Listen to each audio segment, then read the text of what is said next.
Welcome back to the Horror Syndicate. This is our Friday night show. We're calling it Up All Night as of right now, thanks to one of our followers who gave us the idea for the name. This is the fourth episode. We're just going through all the Friday the 13th movies and kind of just bullshitting about them, having a good time, things we like, don't like. We did the first three movies, Seth and I, and today we got a special guest who is a part of the Horror Syndicate Discourse podcast that we do on Wednesday nights, and he's done work for NECA, if you're one of those type of people, or as I like to say, NECA, Scream Factory, and a lot of others, a lot of independent horror movie posters as well. Nathan Thomas Milliner, Sean Sheridan has already blown us up with some comments before the show even started. But before I bring anybody in, because Seth is here, of course, and this is his favorite of the series, so we should have a fun conversation. I got to watch it again, and that's all I'm going to say about that. Hit subscribe on the YouTube. We've got 3 shows running now, so you don't want to miss an episode of any of them. Subscribe on YouTube and follow us on the Facebook. But I will bring in the panel of illustrious horror fans, I guess. Which we've got Seth T. Miller, Seth Thaddeus, which I haven't said in a long time. How are you doing, Seth? Not too bad for a dead fuck. Hey, did you notice I didn't fuck up and show the final score before, like I did last week? Hey, the night's still young. It is. It is. But anyway, just to play catch up, we did the first 3, which came out to a combined score of 50%. Part 2 was 63%, and I got to get a common thing here. They all look different. 52% for part 3, so this one promises to be way different. And Nate did the score as well, but we're not counting against or his. So when we do our final tallies for the series, this one won't be different because of the third person. Here's Nate, and we're looking right up his nose. Hey. Nate, what's going on, man? What's up? He is somewhat upright. Somewhat. Glad to see that. Thanks for being a part of the show. I know we've talked about Friday the 13th a little bit on Discourse, but more as a series, the series as a whole, rather than kind of going through individual movies. Yeah, I don't think we've done individual. No, at least in my era. Well, you guys did it before I was on, right? The Discourse era is your era, and we haven't done it on Discourse. And I told Seth, I was like, I don't know if we'll ever get the chance to do the movies. We're talking about heavier movies and movies that are more, I don't want to say important because I think Friday the 13th is important, but we're going to talk about Night of the Comet. That's not the same thing as Friday the 13th, Yeah. Probably everything that's to be said about Friday the 13th has been said by this point. But we're going to do it anyway, damn it.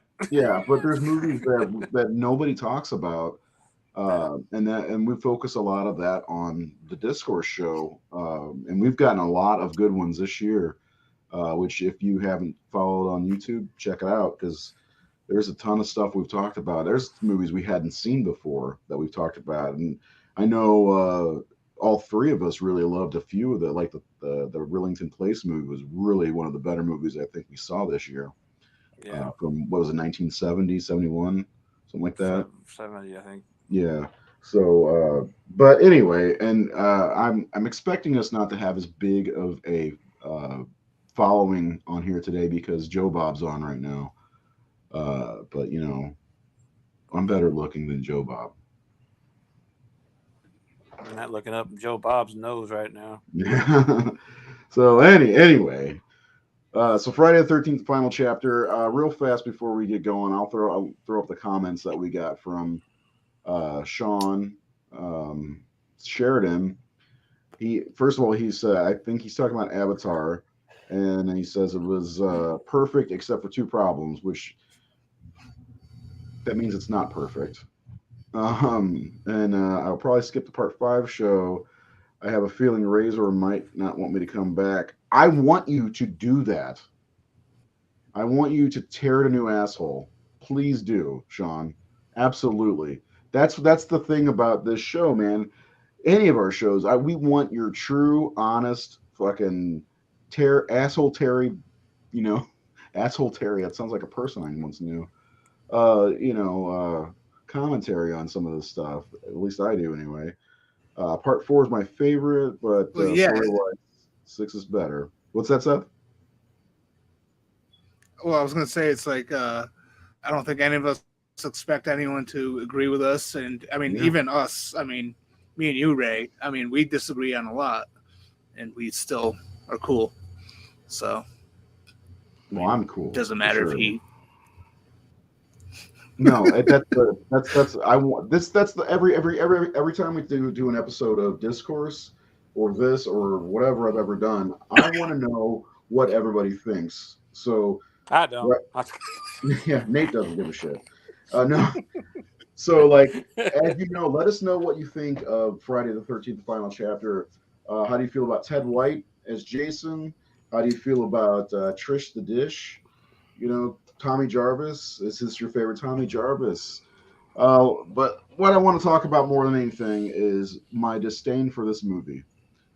No, I don't really hate this movie. It's just I don't think it's the best one. I do appreciate it, and I like a lot more than I may give it credit for. Yes, rest in peace, Ted White, the second best Jason. Or the best, who knows? I love Junior and Ethel. I'm sorry, I can't. They're hilarious. That dude's so nice too. The guy who played Junior, he's like a friend of mine on Facebook. He's always it seems like he's so enthusiastic, and he's always got nice things to say. Call him a dildo. Call him a dildo.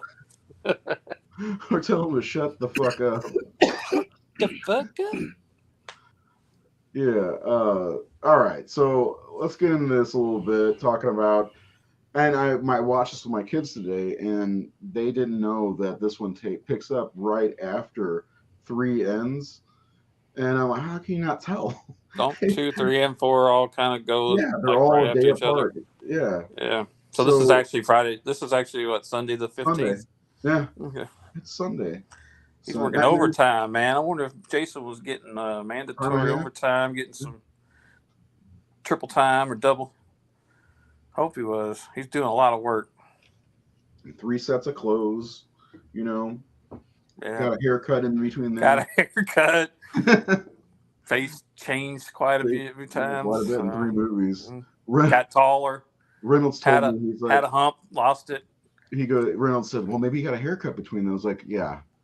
And as we talked about last week, Seth, Reynolds thought he assumed that he took clothes from Harold. Like, you remember how Jason walks through the clothes in part 3, they're hung up. He's like, he just took them from Harold. I was like, no, he's got those on when he gets there. So, by the way, this person V here, that's Gym Time.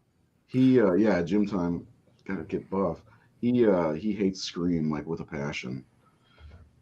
It's funny. He's been sending messages to the Horror Syndicate talking about how much he hates Scream. Time well spent. Yeah. You can brag about that to your grandchildren. We love Scream. I love Scream. I love ice cream. Sonny, did I tell you how much I hate Scream? I have an essay. Just watch Scream. Yeah. We'll look for your full 25-page report. Anyway, so it's more of a thriller. Somebody posted a comment. Some guy says, "Scream's not even a horror movie; it's more of a thriller." Okay, let me ask you. Fucking slasher film. It's a slasher film, first of all. Yeah, it's a horror movie. What'd your daughter think of it? I'm curious because B says he watched with his daughter, and my kids love Scream. And I think Scream is one of those slashers that is okay for some kids to watch at a certain age, maybe. I mean, we all grew up watching fucking Friday the 13th when we were 8, 9 years old, even younger. But anyway, final chapter I didn't see until I got it on VHS in 1996. because I lived on 6, 7, and 8 all my life until that point. And I watched it, and I love how it opens with a recap of the entire series. I think that's You really love how it fucking opens cool. with no footage from part 4, just Yeah, although is that image they show in the newspaper from part 4? Is that in part 4? I can't remember because I was looking at all the one where they're like looking at the picture of Jason in the newspaper. Yeah, and that's from part 4. That picture. Was it like in Jason 10 or what was it? What movie was it where they look at the newspaper clipping? And it's like, how'd they get that fucking picture of him? Right. Yeah. It's like it's Jason Voorhees senior picture. It's like you got to have that in horror movies, like Jamie Lee Curtis sitting on the thing with the jack-o'-lantern in part 4. Like, who took that picture? Why does Jamie Lee that picture? Some creeper. That's who took that picture. Trick-or-treaters because took it. Obviously, there's nobody around when he's sitting there, and somebody's off in the tree. I love little mistakes. Like even today, I was watching Final Chapter, and I had to rewind it because I was like, did that tree just move? Like when you see the mom and the daughter running in the beginning, like they're running, all of a sudden, they passed. The cameraman must have ran, or somebody in the crew hit the tree limbs, so the tree limbs moving. And if I rewound it back and I was watching the actress that plays the daughter, what's her name? Trish in this one? Kimberly Beck, yeah, Trish. Yeah. So Trish, you could tell that she noticed some bump into it, and there's like she's looking, whoever did it, she's looking at them right before they passed it. When you watch these old movies, you're like, is that the best take they had? I know. Like, is that the only take y'all did? They're like, we're tuckered out. We can't run anymore. Or just cut to another shot. I swear, I didn't rewind it, but the scene at the very beginning of the movie where they have the Axel's eating a donut or whatever it is, and they wheel in Jason, and it looks like he's breathing under there. Like, I swear I saw the blanket rise. I'm like, is he alive or what's going on here? He's alive, right? Huh? How did they miss? He's alive, right? No, he's dead. Joseph Zito said he is dead. So I thought he meant he's dead at the end of the movie. No, he said he bookended the movie with Jason deaths. Okay. So he's dead at the beginning of the movie. So he does breathe when they put him in the cooler, though, right? When they put him in the he breathes. You see the breath coming up. Apparently, when I was watching that documentary, they said that that was your first hint that he's coming back. So Jason is dead at the beginning. I mean, he should. I mean, that makes sense because, I mean, who takes a body all the way to the morgue if they're alive? I mean, and puts them in the cooler. Like, he had to have been dead. He actually took this capsule that slows his heartbeat down. Had the pufferfish. Yeah, and then he can revive himself later. No, Joseph Zito flat out said, and that's why I sent it to the group chat. The movie bookends with Jason deaths. He's dead at the beginning of part 4 and dies at the end of part 4 again.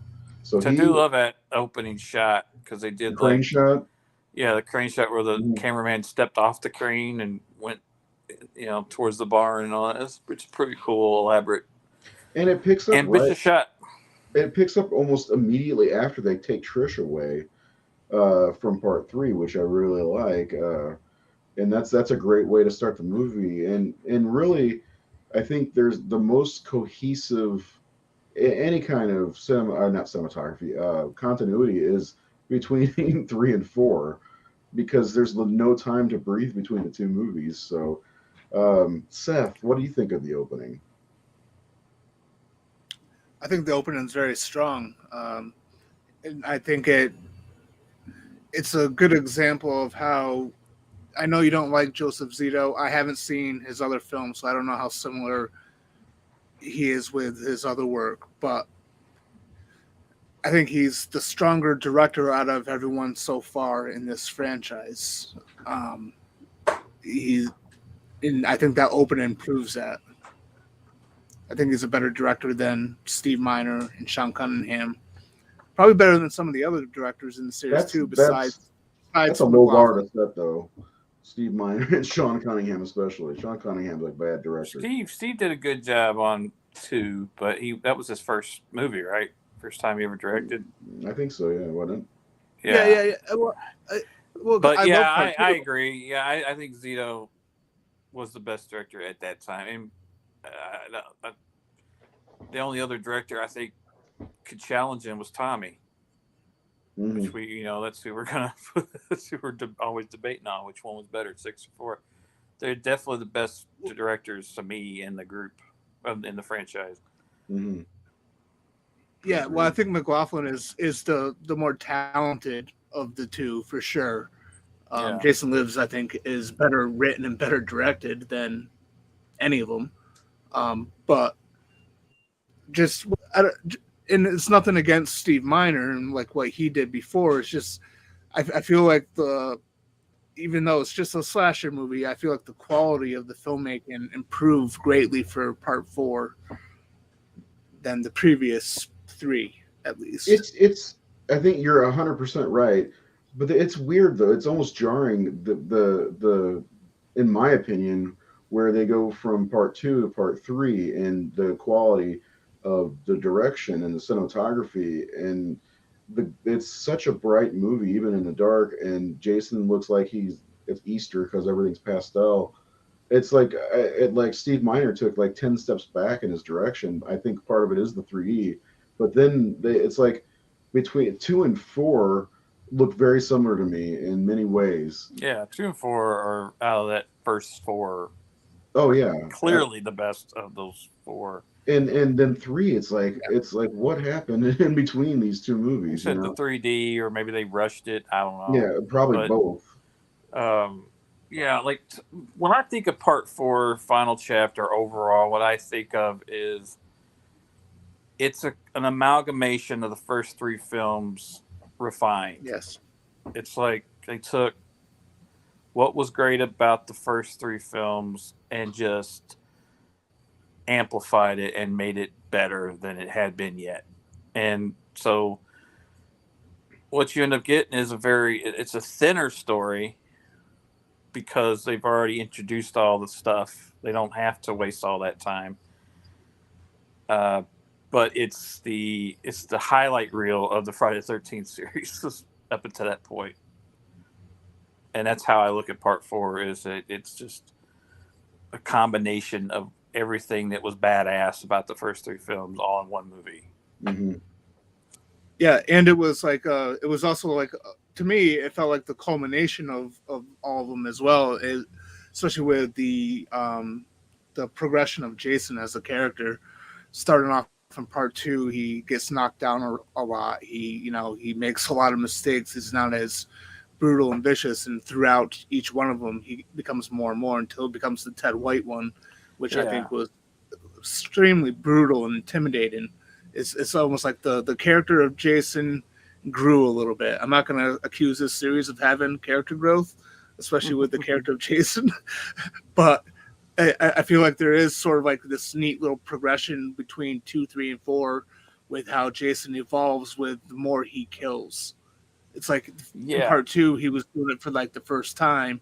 And then the more he did it with all the kids in 2 and then all the kids in 3, he knew what the fuck he was doing by the time he got to 4.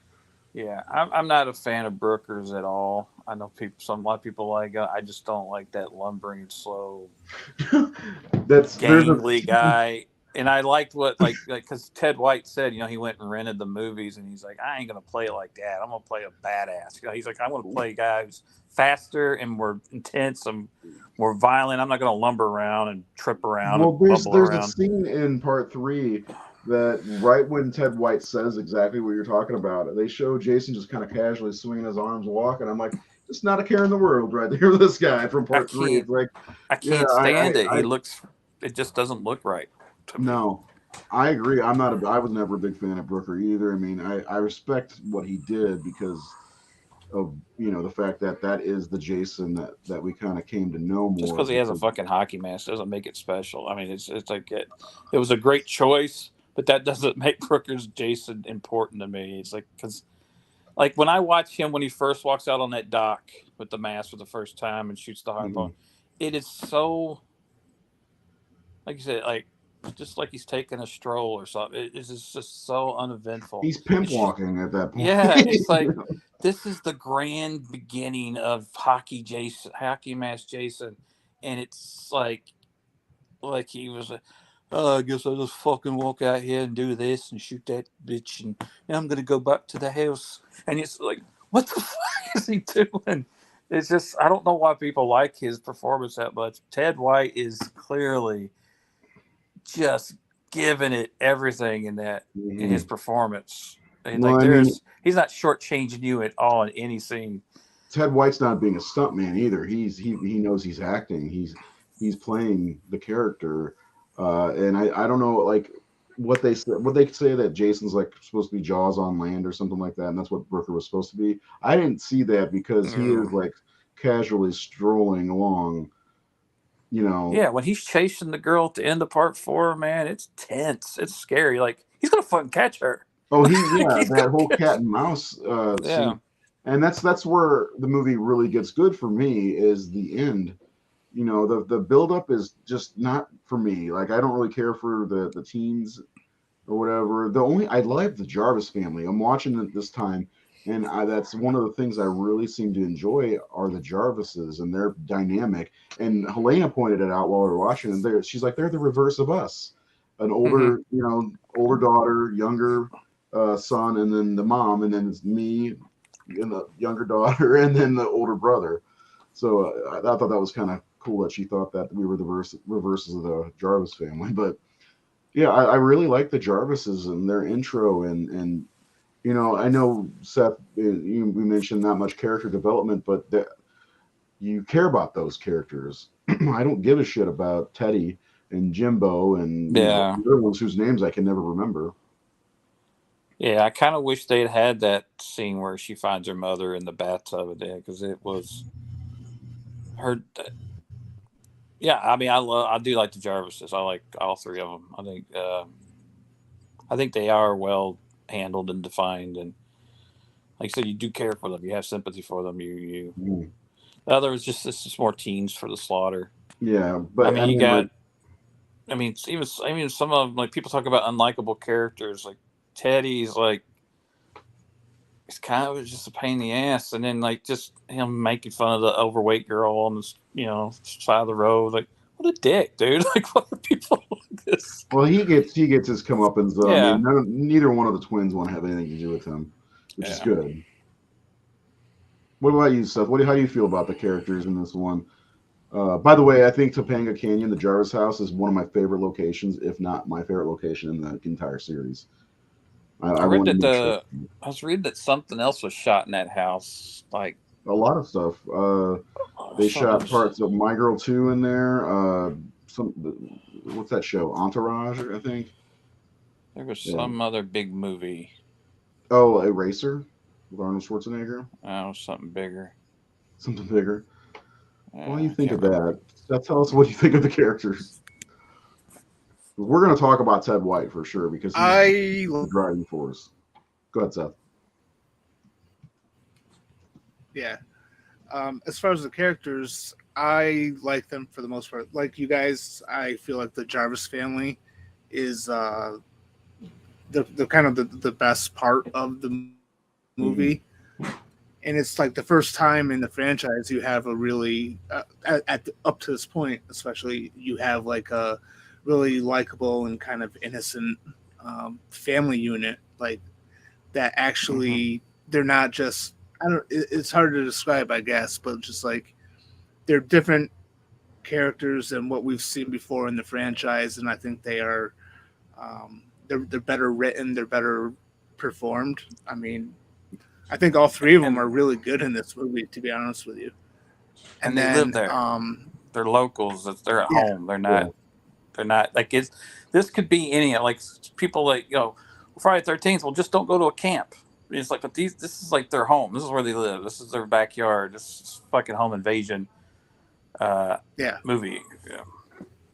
Yeah. Sorry, I cut you off. Like as far as like, it's okay. As far as like the teen characters, I kind of like them. They're they are what they are for this series. I mean, I don't know. It's not really a franchise that has like the greatest ensemble of teenage characters, but I liked Crispin Glover's Jimbo the Duck. Um, I think he's kind of a fun performance in this movie, and I like some of the other ones just fine. But yeah, and then of course, then there's Ted White, who is my favorite Jason. He's my number one, just because of his performance as Jason. But it's strange that he became like, people think of Jason as a slow moving, walking, lumbering, and other than part 3, I mean, that was until he was a zombie. But like in the second movie, he wasn't slow moving. He was running around. He was was darting chased around. by the cop. no, he ran. Yeah, and Yeah. in this one, he moves fast. So Oh, it's he's weird hauling that ass became after Trish towards Oh, the yeah. end. Like that's one of the scariest moments in the entire series is when he's chasing Trish and he's fucking booking it. So Well, even like that shot where he's trying to decide to go after Tommy or her in the at the stairwell. yeah, Jason doesn't move like that in the future films or in part 3. no, Like he's moving more human. First of yeah, all, yeah, he's not stiff like Kane Hodder does, and even CJ for that matter. He like, and that's also another thing is you don't see decision making with Jason ever, yeah. except for this one. Well, I guess maybe in part 2 a little bit, but like, yeah, I know. I looked at that scene and both kids again were like, why doesn't he just go after the easy kill with Tommy? He's got him trapped. And I was like, I think it's because he knows that she's more of a threat than But Tommy is. yes, that's true. Yeah. Because I mean, the thing is, if he goes after Tommy, she's going to come fight him. Mm-hmm. I mean, she's not going to run away. Yeah. But Ted White's Jason is the last scary Jason in this. I agree with that. He is the last scary Jason, probably the only scary Jason, really. yeah, probably. Yeah, because the ones in the heavy makeup, they look awesome, but they're not scary, really. I mean, I think. I don't know. I thought Kane in great. part 7 played him pretty terrifying. I think the breathing and just the immovable way Kane walks and moves. I thought he was terrifying in that. That's the only Kane movie I really like. I think the reason I would disagree is because of how much abuse he goes through. In that with Tina. Well, maybe I guess in the third act, yeah. Well, yeah, ass whipped. But you don't really see Jason until almost the third act in this one. That's generally I guess the how it goes. Like part 5, they would hide him back in the day. Yeah.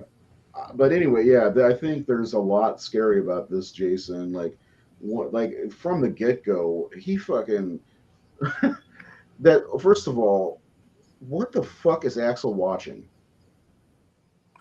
I read that like one of the girls in that aerobics thing is like in part 6. Is she the girl that's with Court?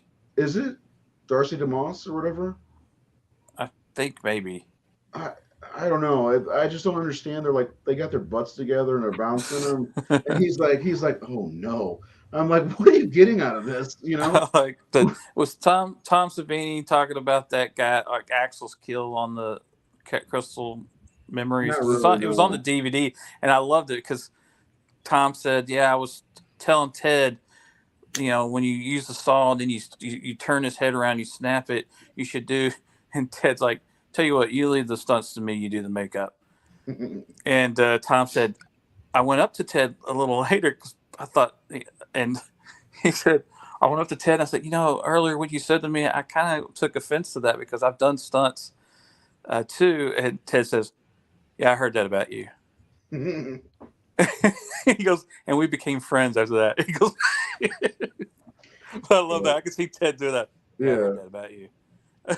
Ted White, man, what a guy, man. But we don't fuck with those like real veteran, and he was a real veteran stuntman by then. I mean, he was how old then? 50s, I believe. Yeah, and he did like I remember watching Starman a while back, and he did that around the same time, and or he did that right after this, and You know, he's the guy that like tries to bully him out in the parking lot or whatever at the truck stop, and John Carpenter. Apparently, they wanted to interview Jeff Bridges for the movie, and he said, "You need to talk to Ted. He just played Jason."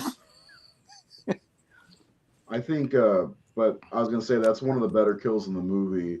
That like because you see the sheer force of Jason at that point, because you remember what he does to people in the third movie, but like he uses that saw and it's already dug deep into the dude's neck, and then he just fucking twists it backwards, and then he just lifts the nurse up, and like it starts it off right there as Jason being this fucking beast of a guy to deal with, I and think if you take the talent of Ted White right. knowing how to sell that stuff, and then also Tom Savini knowing how to make that stuff sell on camera, because this is really the first time Tom, or the only time Tom got to do Jason, right?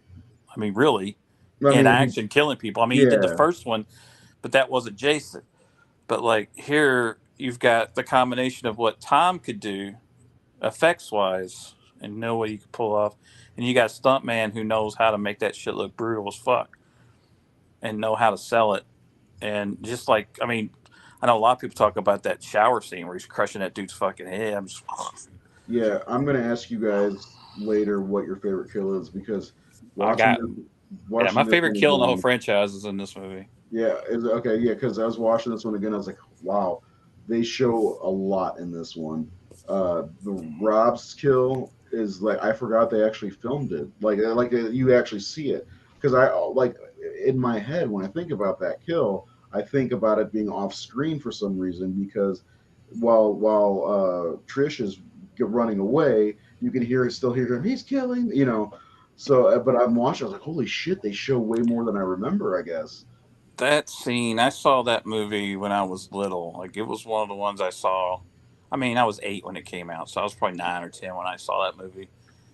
And I remember that scaring the fuck out of me, hearing him yelling, "He's killing me! He's killing me!"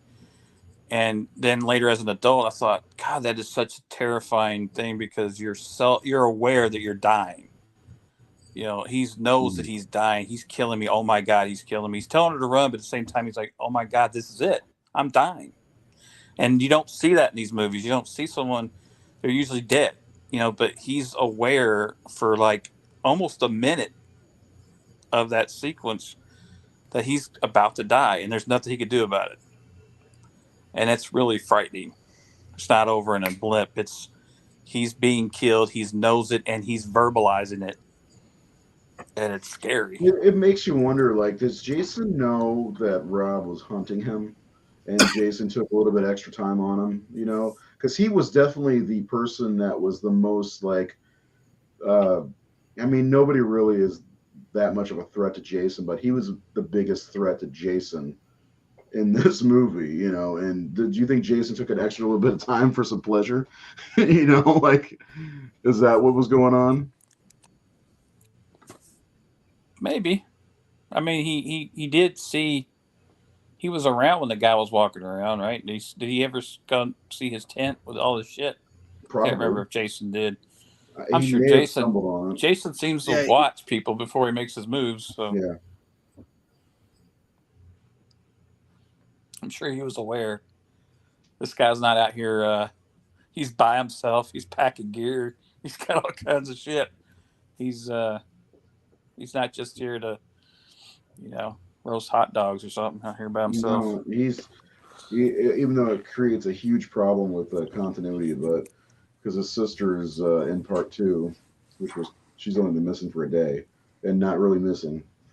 Yeah. But anyway, well, let's just. What's your favorite? They say he broke his gun. Yeah. Yeah. What's your favorite kill? My favorite kill is the twin and with the bicycle. Which one? The one where she's getting on her bike and the camera moves past her and the lightning hits and you see her impaled in the shadows. Okay, yeah. I love that. I think it was a creative thing. It's not the most violent, it's not the most gory. It was a clever choice of directing. Yeah, it's kind of an off screen, but not really. You still see what happens. It's not, yeah. That's my favorite kill in the whole probably, franchise. Is because I thought it was very, very creative, well, and it's it also did probably a rely good on. budget saver. And yeah, it's a money saver. It wouldn't have cost shit except for Yeah. the lighting, and it's like I love that. I love that it moved like you're moving in on her, and you think, oh, he's coming, and it goes right past her, and you're like, what, and then all of a sudden, lightning, real. The timing. It's just so perfect because it's only on screen that lightning like that, Mhm. and just in that lightning stat, you see him physically like in motion of stabbing her. So I don't know how long it took him to get that shot perfect, but it is perfect. And I just love that. I think it's my favorite kill in the whole franchise because it's anti gore. I mean, you see her get thrown against the house It's shortly almost after. harkens back to Halloween, John Carpenter's Halloween. Yeah, You know. I could have seen that in a Halloween movie more than a Friday the 13th movie. Yeah. I think it's a classy filmmaking choice. Hitchcockian almost, really. Yeah. Yeah. Seth, what about you, man? What's your favorite kill in this one? And this is tough kill, because this is full of tons of great it's kills. got a lot of great kills. It does. Yeah. That's why I rated the kills like the highest on our score. Oh, I think I gave the kills like a 10 in this one. Yeah. Same here. I think I did. I think my favorite might be Jason's. Okay. Well, yeah. Besides Jason's, because I was going to say the same thing, but I'm like, I can't say that. That is the best kill. But no. Okay, it's got one of the human people. Okay. How about this? The most painful kill, at least for me to watch. Oh, I know which one. Fucking harpoon gun to the dick. Yeah. I always like the one. Brutal right there. I always like the one. Is it part 5 where the guy gets like to the tree with the band around his eyes? Yeah, the leather strap. That was fucking. That's a fucking good one. That was a great kill. I'm telling you, part 5's underrated. It's got good kills too. Yeah. I'm gonna go with Judy Aronson's death in the boat. It's a simple kill, but it's a part of it. It's the mechanics. They had her in the water.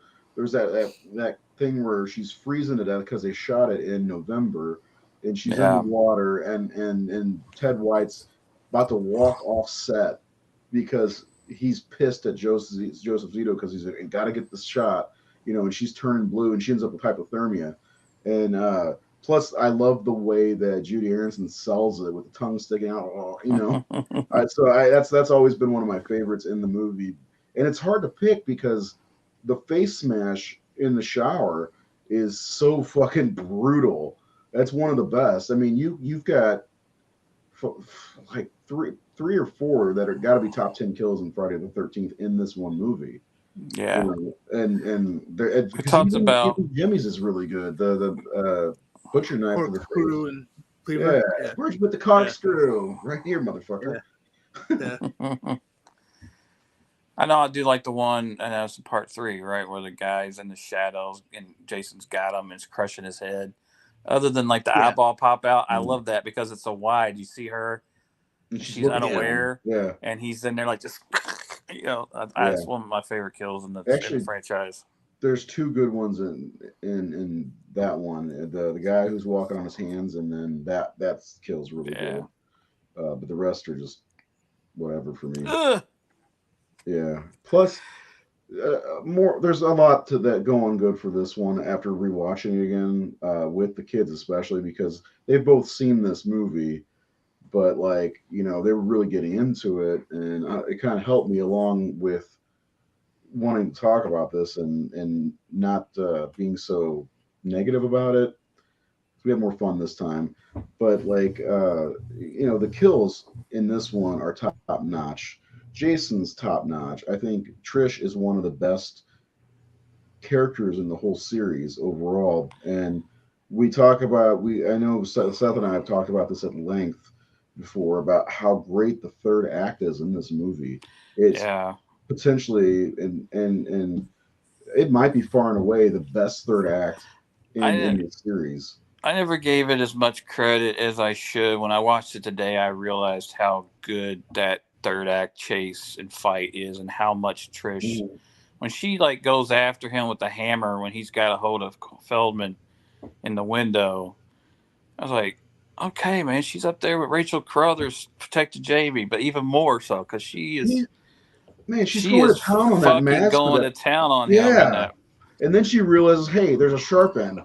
Like. And that scene is just so relentless because like it starts with doesn't Rob getting thrown through the window, Yeah. and then she's going to look at him, and bam, he comes through, grabs Tommy, and then she fights him off, and then bam, he comes through the fucking door like a twister. Well, it's and throws the hammer. She's all get a hammer and nails. I'm like, bitch, what are you gonna do? You got some big ass windows here. That's not gonna stop Jason from coming in. And then seconds later, a body comes flying in the window, and then Jason comes through the window, and that's got to be one of the most iconic shots in the franchise. Is when he comes out and grabs Tommy Jarvis, and apparently that scared the shit out of Corey Feldman. Because they're like, "Are you okay? Are you okay?" He's like, "No." When he was filming that shot, it goes back to. Oh, go ahead. I was gonna say because Ted White said he was coming at him with everything he got because he was annoyed by him so much. It's again going back to the best hits of Friday 13th because we saw Jason come through windows. He grabbed Amy Steele in part 2, which is an iconic, great moment. And he's like, "Well, what do you do in the sequels?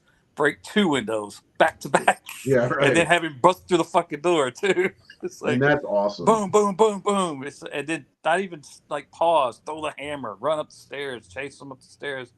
It doesn't. He's relentless in that. And then she goes to the house. She jumps out the window, and it's just it's a relentless fight. And she does go through hell. And yeah, she deserves to be up there, one of the best final girls. Yeah. I agree. She's really good. I mean, and there's the other scene that really that so they go to the house, and they you get a little bit of realism, I think, in this scene. Jason's right on her ass. They go running out of the house in the middle of the rainstorm, and she goes over to the other house and goes up the steps, and they stop and go and stop and go. This cat and mouse is going on, and then she just says "fuck it" and jumps out the window, and her fall, which of course was I think that was Tasso. Wasn't it? Yeah, I think it was. Yeah, and with stockings on. Yeah, but when she gets up, like she's so slow about getting up, and Jason just looks down there. He's like, okay, she's gonna get up, so he can go back and get her. But then she gets in the house and finds out Tommy's still there, and you were supposed to leave, and then she stands there holding that machete for a second, and you can see Jason start to pop up, and he pauses, and she just kind of. And it swings the machete at the door. It's like, God, it's such a great that the end of this movie is so fucking good. Like that's where the movie shines for me when I'm like, I get bored with the first 45 hour of this movie because it's just so uneventful. And then as soon as he starts chasing Trish and Rob after killing off the other kids, that's where it starts picking up for me. And this is where this movie really shines for me. So, yeah, and it's not. And once that starts happening, the movie's over quick. It does move like lightning. Because I watched it today and I paused it. I think maybe right after Teddy dies, or right after the girl, the Sarah Jessica Parker looking chick gets thrown out the window, and that's what this movie. Yeah, all these characters, I'm like, they all look like other famous actors. Like she reminds me of Sarah Jessica Parker back then. Yeah. And then the guy in the shower reminds me of like Rob Lowe or something. Oh yeah. That's great value, Rob Lowe and the goofy guy dancer reminds me of George McFly. I know it's him.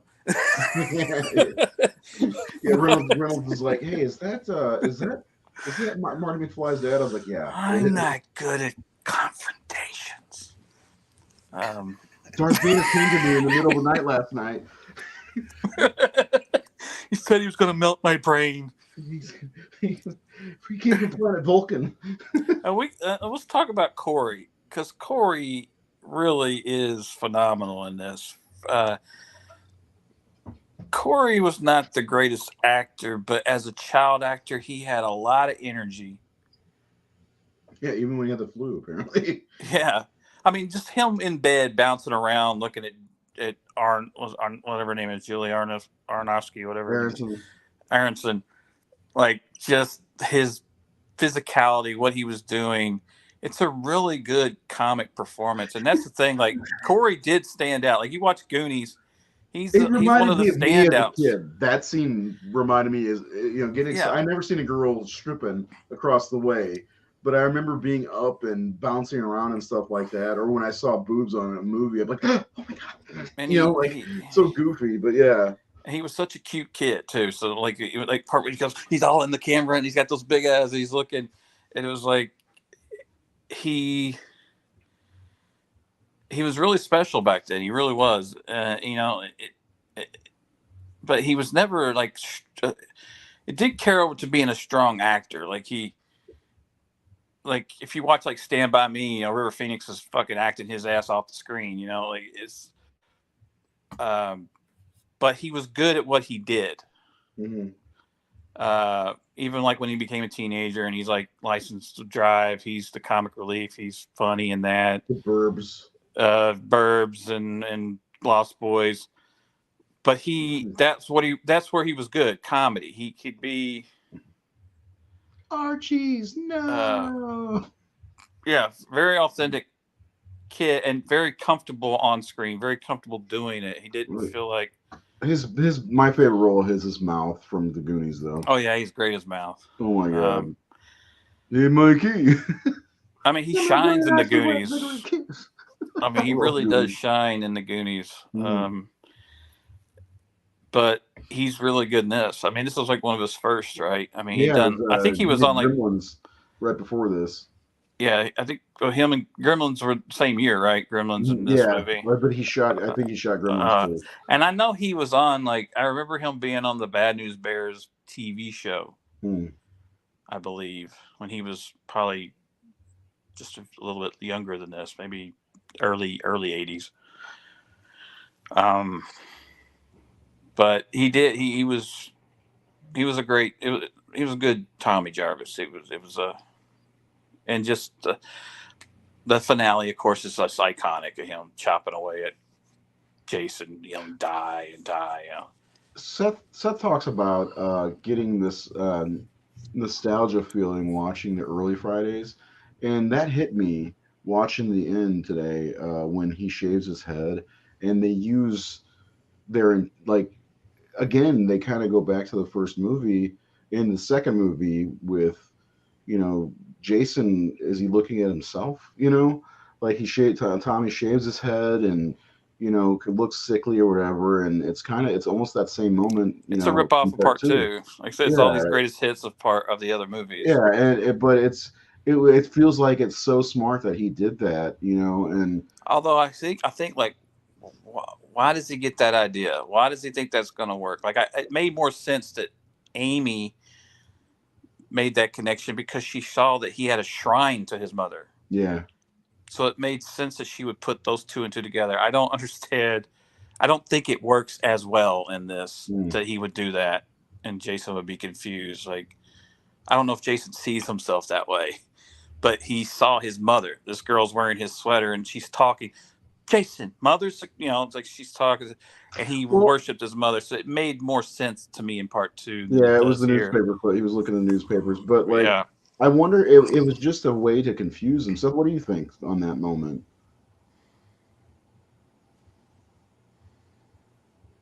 I think it was just to confuse him. I don't know what information was included in those newspaper clippings for him to get that idea, but I mean, he seemed like he was an intelligent kid who was very advanced with a lot of things. I mean, he could make those masks apparently. Well, I also want to talk about the one of the original ideas for the death. I don't know if you guys knew about it, but yeah, go ahead. It's just a funny thing that you're in that moment of your sister's being chased by maniacs. I'll go upstairs and shave my head, take off and put some makeup on. It's just it's great Hollywood stuff. I just don't think I don't hate it. I don't dislike it. I think it's cool. I think it's visually cool. It was a nice moment. It was a good way to stop the chaos that was happening up until he does that and yells Jason. He turns around. I'm just saying I think part two made more sense and was better. Yeah. Better suited, made more sense and worked better. But it is all around I want to touch on what you said about the nostalgic feel. You said, Seth, brought up about these first 4 films. Mm-hmm. There is something about the Friday 13th. Like, even like, I don't think part 3 is that good, but it still has that nostalgia feeling. Just like part 5, people say they don't like part 5. Part 5 still feels like it. They didn't change an overall aesthetic and feel until the 6th film. But those first 5 Yeah. films all have this same feeling, just like the Nightmare movies. Like I said, once you get past part 4 or even 5 still has it. The Freddy movies never felt the same to me. Whether they're good or bad. Like New Nightmare's a great movie. It just doesn't have that feel to me. No, well, I mean, it's hard to say that with the Elm Street movies because after 5, they're all single serving movies, you know, Yeah, where they are. They don't really match. yeah, but But Friday the 13th, old school, they all have a common vibe, setting. They all look like they and could have been shot in the same place. They right, all look like they had the same cinematographer in some and ways. I've mentioned that there's a definite break between the series. There's the look of I think 1 it kind of stands on its own, but 2, 3, and 4 all kind of look the same.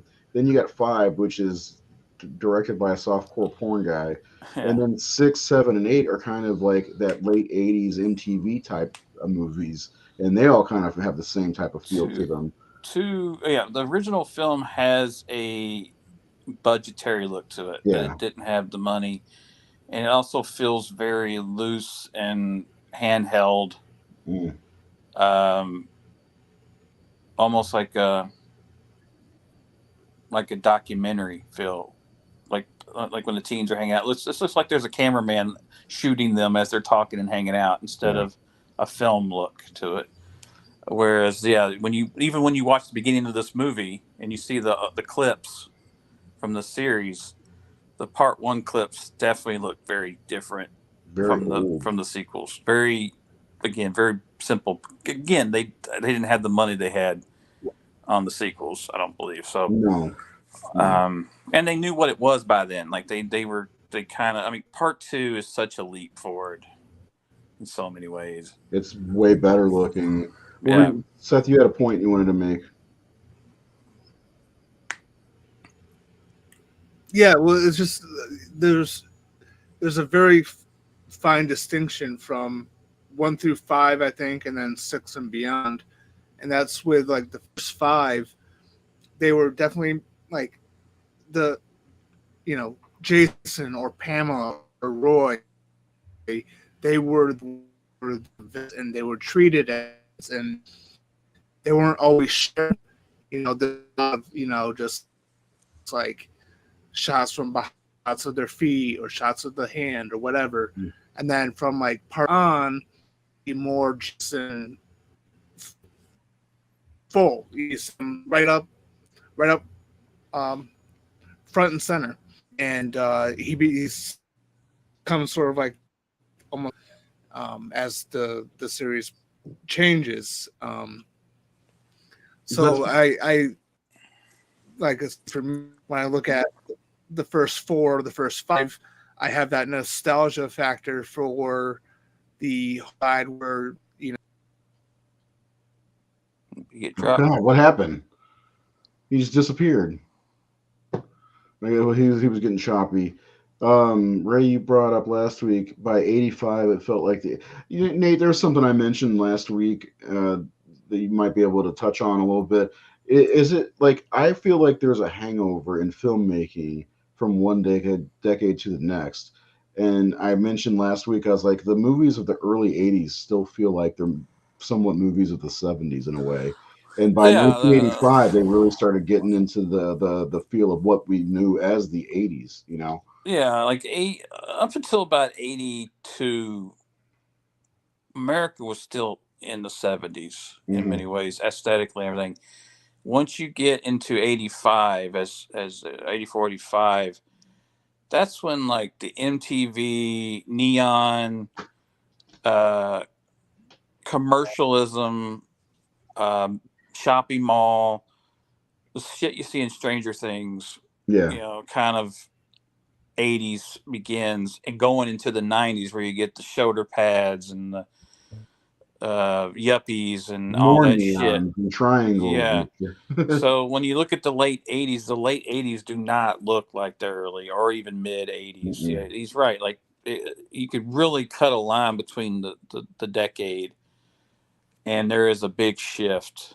And where, like you said, there's a little bit of carryover from the 70s and the early 80s, just like there's a little carryover into the early 90s from the late 80s. Oh yeah, that's I wrote that in one of my articles for the top 10 lists. I think it was the 85 or 84, 85. I was like the 84 year is like the last year of the look of this is like the last breath of anything that remotely looked like the 70s, because even like haircuts started changing, because you look at Tommy Jarvis's haircut in part 4, and I had that haircut. My kids called it the He-Man hair. Well, yeah. And they were gone by 1985, 1986, By the time you get in the mid 80s, hair metal's taken over. So all the girls start having big hair and Yeah. bangs and shit like that. And Hell yeah. Sexy. so yeah, there was a big shift in that mid Give me 80s to some the Lita late Ford, 80s. Yeah. Yeah, it goes for music And that's too, when it absolutely. went from like the 50s had the Greasers and the Sosas. In the late 80s you had the headbanger guys, and you had the preps, as we call them. I don't know how they And called and them. and there were people like me who were in the middle who had a mullet, Yeah, with we had some hot mullets. We party in the had shit back. like we had Jose Canseco. That's why my hair was like that. That's exactly why my hair was like that. I love that dude. I was like, I need to have long hair, but I don't And like then, it in the eyes. also you got to look at the mid 80s is when hip hop came in too. Yeah. So once you Yeah. get into the late 80s, you're starting to see Adidas and track Judas. suits and break dancing. Breaking came out in 1984, I believe. So, parachute pants and things like that, they all started to happen in the mid 80s to the late 80s. So yeah, fashion and everything really shifted from 84 on. Well, like one of the things I wanted to also bring up was, like, I feel like we got a movie takes place in the same year.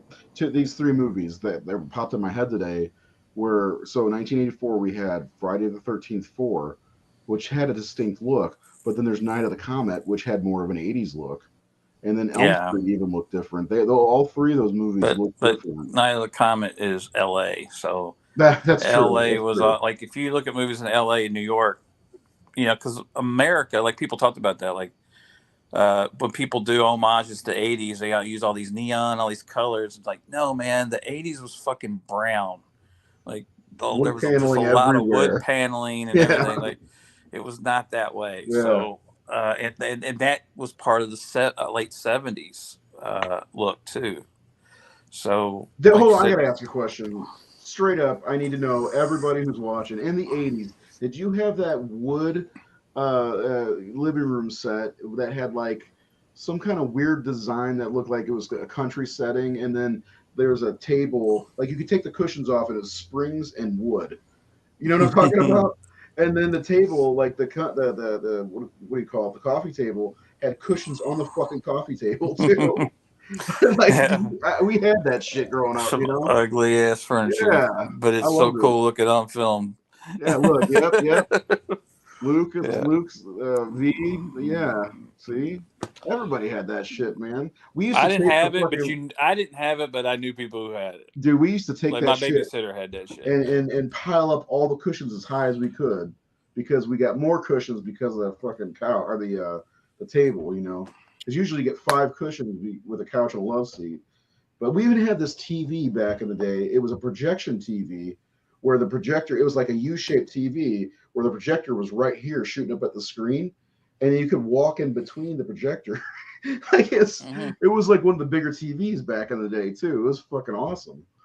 Oh, the 80s. The 80s were the best. No, they weren't. I still have wood paneling in my house. Really? 1985 gray was the turn. That was instead of brown, it started becoming more gray. The brown ashtrays, the little tin ashtrays from McDonald's. Yeah. Anyway, I got a McDonald's dinner plate in there. The dinner plates they had. I still have some of those. The only things I have left are like you remember when they did like little coffee mugs from Batman Forever where they were like molded. You could see like the Riddler and stuff. And I have a Batman Returns. I still have a Batman Returns McDonald's French fry container because it was black. And I was like, I want to keep this just in case. So I got my like Return of the Jedi glasses from like Burger King. I have some of those, but those were like I found those later because the one I had, the one I remember having when I was a kid had Lando on it, and that disappeared. So yeah, those the ashtray. I need to ask: are you talking about the actual ashtrays or the? Because I remember McDonald's had these like they were made out of tinfoil, like they were disposable ashtrays. Is that what you're talking about? Anyway, weird discussions we get into on this show sometimes. Seth, how's that dead fuck computer doing, man? It's a dead fuck. It's a lousy lay. A lousy lay. There's no computer. There is no Betty. There is no BJ Betty. BJ Betty. And when I heard that today, I was like, oh shit, I wonder if Too Short got that from it because he had a song called Blowjob Betty back in the 80s. Well, there's a lot of he may have because there's a lot of rappers that talked about growing up on horror movies. Yeah. Like who didn't back in the 80s, you know? Yeah. What have we missed?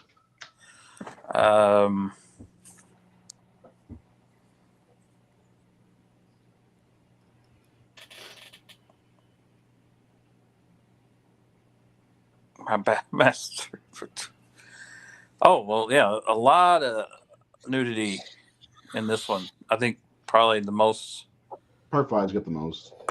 Well, yeah, until part 5. Okay, yeah. But quite a bit in this one, and I don't know what else to talk about. No, we've covered a lot. Seth, is there any points you want to make? This is your favorites, knowing that Nate and I are Jason Lives people. Well, I'm a Jason Lives guy, but if you're like, what we'll say is Friday 13th Part 4 is the best scary Jason movie. Part 6 is the best funny Jason movie. Exactly. There are two total tones, and they're both, I think, great movies. Like, hands down, I love Jason Lives as well. But I think the reason why I always kind of go with Final Chapter as my favorite, besides To Annoy Ray, is that I like the horror side of it very much. I think it's very effective as a horror movie, and I really, really, really dig Ted White as Jason. And I don't know. His Jason is the most, I think. Most terrifying. But also To Annoy Ray. That's why I choose that. Well, I would say as much as I love Jason Lives, and it is my favorite of the franchise. If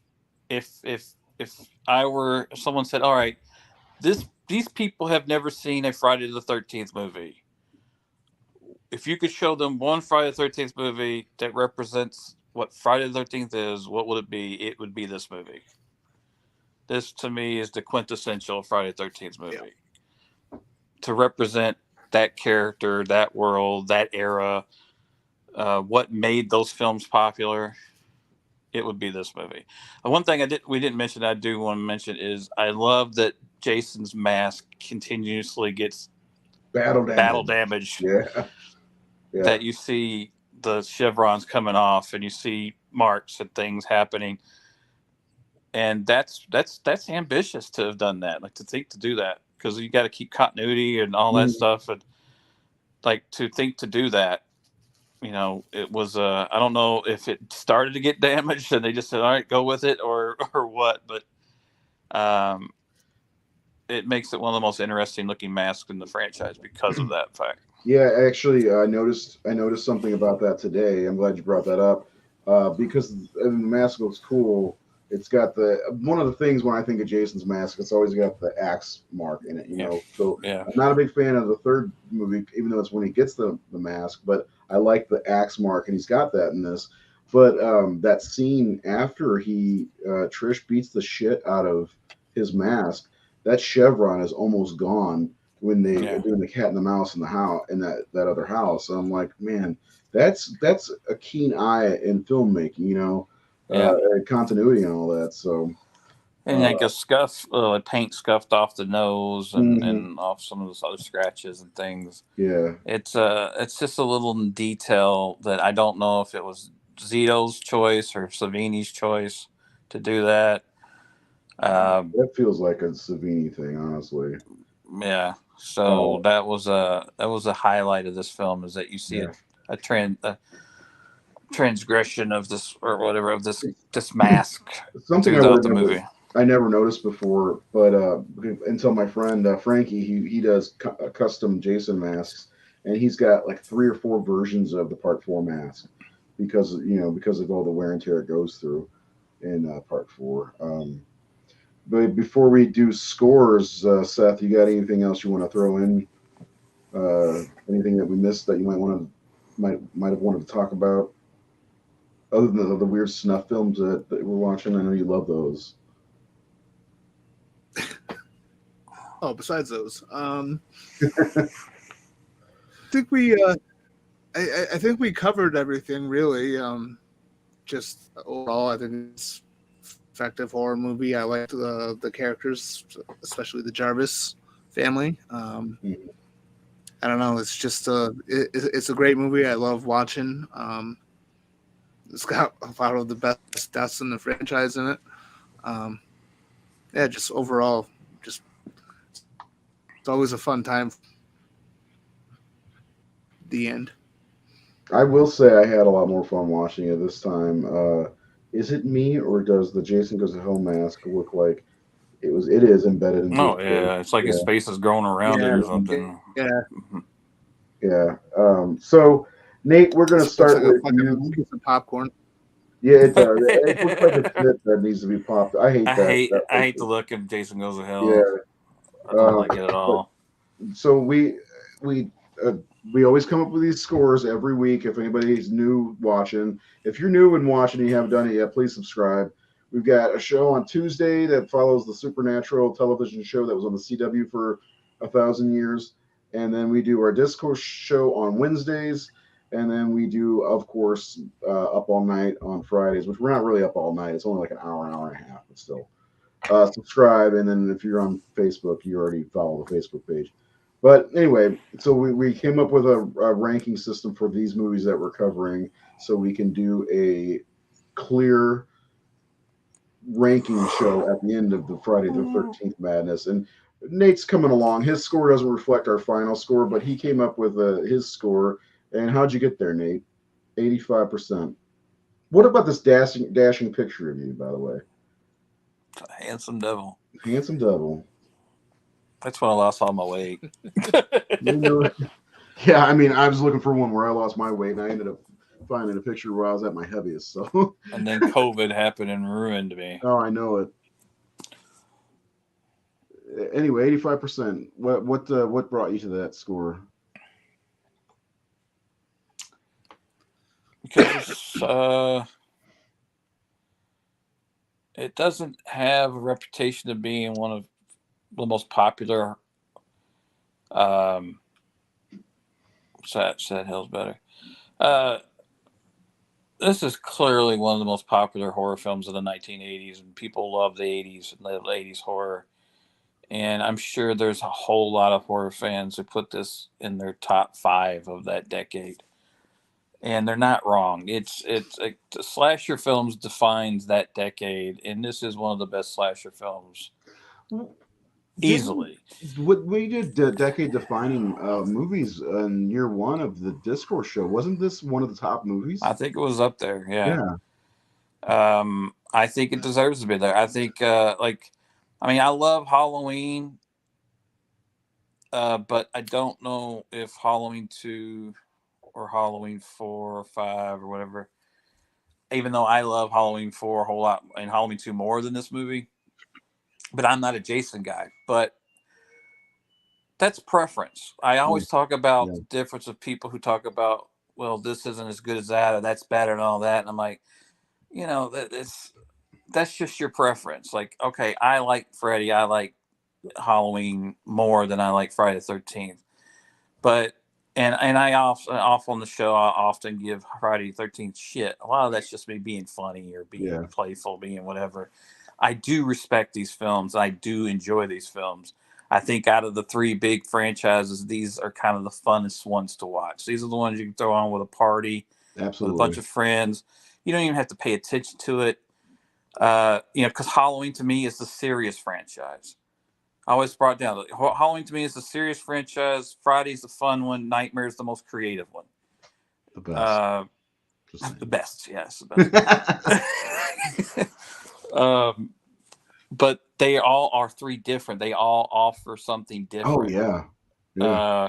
More of them copied, I think, Friday the 13th, and like as far as slashers, I think they were all ripping off Friday the 13th. Well, Friday the 13th was making tons of money, and they were shitting films out left and right. So yeah, why wouldn't you? And I've said it before. I think Jason is the biggest icon of that decade because the hockey mask, the ma thing, just became how many kids did synonymous you see with horror at Halloween in the '80s dressed up as Jason versus anyone else? Like because it's easy. It's an easy thing. Right. You go to Goodwill, you get you a green shirt and some pants, and you get a hockey mask, and you're fucking Jason. You can't just go in and get a Freddy sweater. My mom had to knit me one. She had to make one. And you got the burns, you got all that stuff, so it's harder to pull off. And the glove.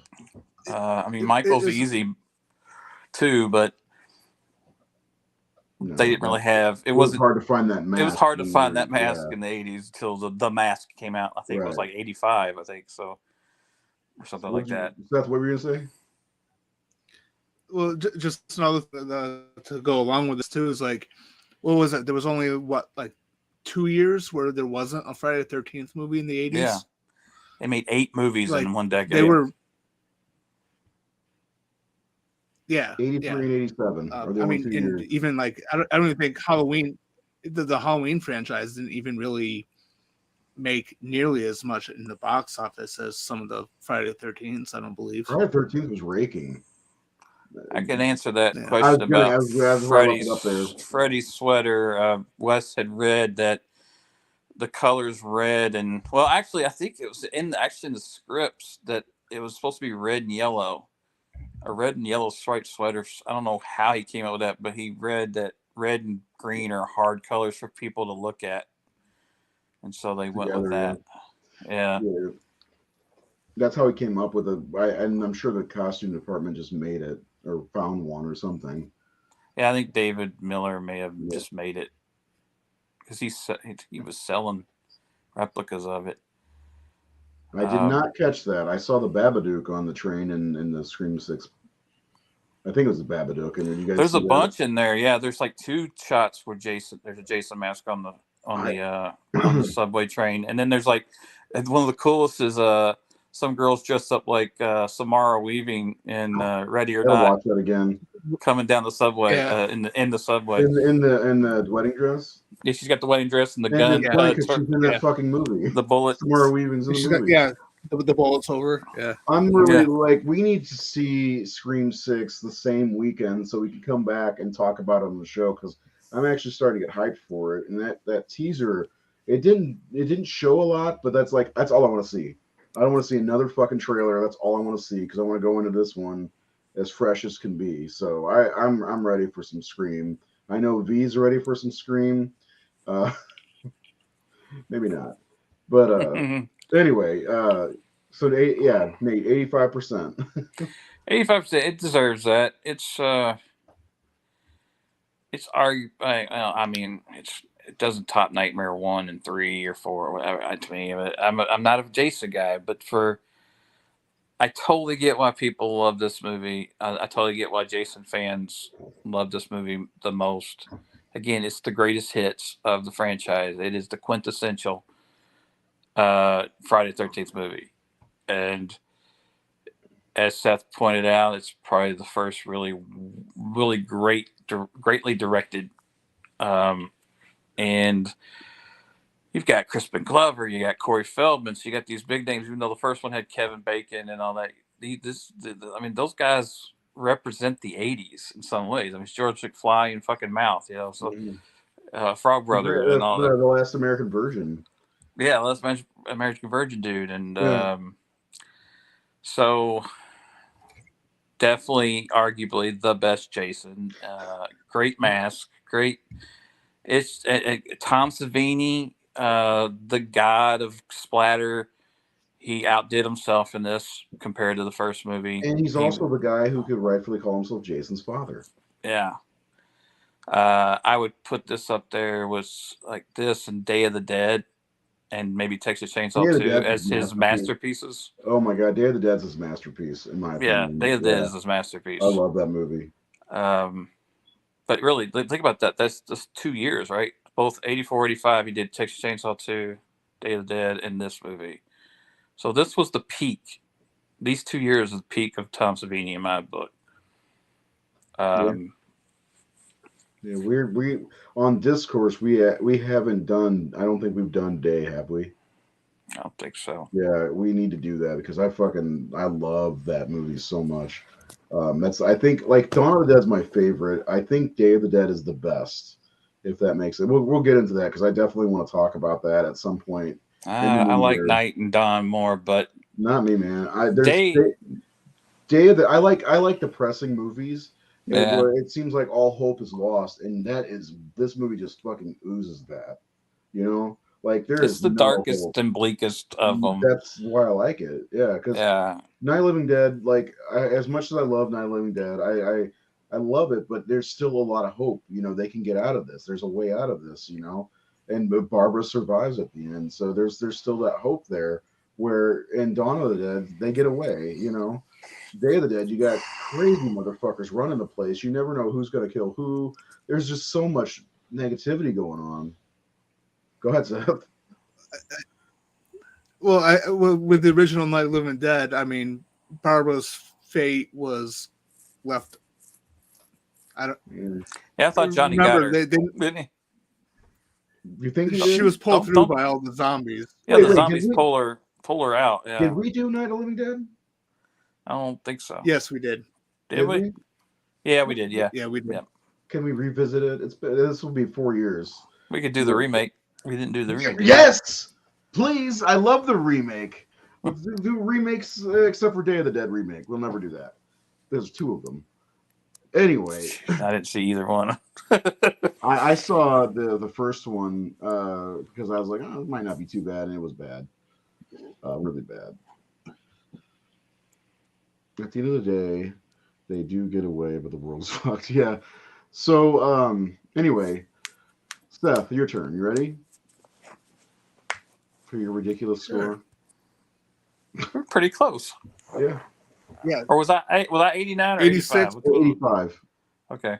Yep. Go ahead, Seth. So mine is 86 because I wanted to one up Nathan. Are you serious? He's like, all right, I gotta add this one. Yeah, I saw Nate's scores beforehand, so I was like, you know what? I'm not gonna let a Jason Lives guy have a higher score than me for Final Chapter. Oh my god! I can't let that happen. Is that what you meant by you said you did your score up a little bit? God. Go ahead. Anyway, I did. I fudged a little numbers there, but you know what? Cheater. I love this movie, so I think it's well deserved. The entertainment factor is a solid 10 for me. I don't get bored with this like you do, Ray. I enjoy it all the way through. Yeah, I love the pettiness of Seth.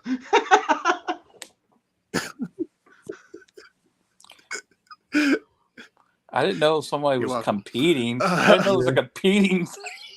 Nate, I know that you likely won't be able to be on the Jason Lives episode, but I want you to take the scale that and do Jason Lives because I gotta see where that falls. I'll do the Jason Lives episode. Because anyway, go ahead, Seth. I can't wait to reveal my score. I look like an asshole. Go ahead. He gave it like a 40. No, it's not that bad. I was so bored. It's meh. It's meh. I'm not impressed. It's dumpster fire. Dumpster fire. Yeah. fucking Kathleen Kennedy. I don't think that well. Kathleen Kennedy, I swear, Kathleen get her out of the Friday Kennedy. the 13th movie. You see that when I put that about DCU? It's like, how can we blame this on Kathleen Kennedy? It's Ian Sarnoff's fault. I'm going right at 87. Yeah. So anyway, go ahead, Seth. Okay, so the entertainment factor is high for me. I think the kills are a solid 10 for me. I like the characters quite a bit. I just think it's a huge improvement quality-wise in the writing and directing department over the first three. And that's not really a knock on 2 and 3, but I just think it's overall it's a better made movie. It has my favorite Jason. This is like double the score you gave the first movie too. Remember? Well, yeah. You gave the first movie like a 42% or something like that. I had a quick note about the writing. I didn't know that. I was reading about the writing, and like they asked Joseph Zito to write and direct, and he said, "Well, I'm not really a writer." And they said, "Well, we're going to pay you double to do writing and directing." He goes, "Okay, I'm a writer." And then he paid some writer to write it for him. I love that. Okay, I'll write it. Yeah, right. Which doesn't say much about the people hired. I'm like, you're not a writer? Write it anyway. We don't care. We just want some money. Yeah. Cash grab.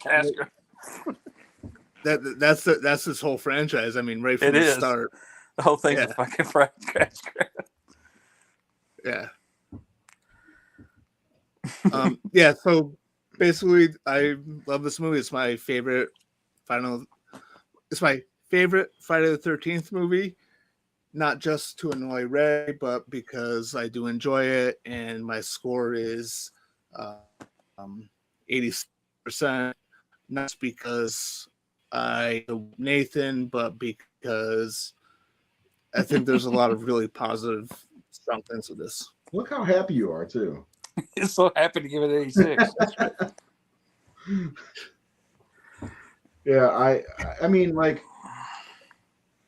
I think that's a fair score for you. I expected it to be between 80, 85 for you, but you had to go that 1% extra, you son of a bitch.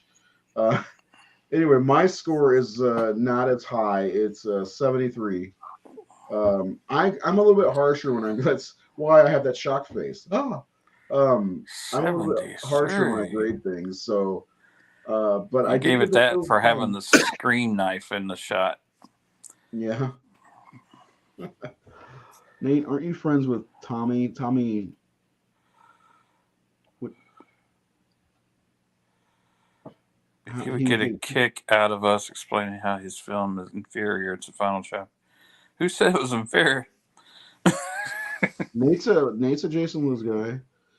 No, I like this movie just fine. It's just not my favorite, and I like the first half or so. The Jarvis are the highlights for me, the Jarvises, and I even like their dog. And some of the scenes I like some of the shit Corey Feldman says, like, check out that pack of Patootsies or whatever. Like little moments like that I like, but there's a lull in the middle of the movie before Jason starts going on his rampage. But I didn't even grade Jason Lives as high as Seth graded for the final chapter. So spoiler alert for our Jason Lives show, it's a 78%. So I like, and that's my favorite. I hold that in high regard, but I like this movie just fine. Huh? Yours is higher? My Jason Lives score might be higher than yours then. It might be.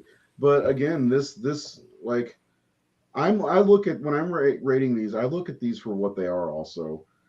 Cheap slasher horror movies. I love them, but like when I went and because I did the Elm Street movies too, and my Elm Street scores are way higher. I think the second Elm Street is higher than this, and Dream Warriors is high, and I'm very biased because Dream Master is like a 90%. It shouldn't be, but I love that movie. I could get petty like Seth because I do see everybody's score beforehand before anybody sees mine. But anyway, yeah.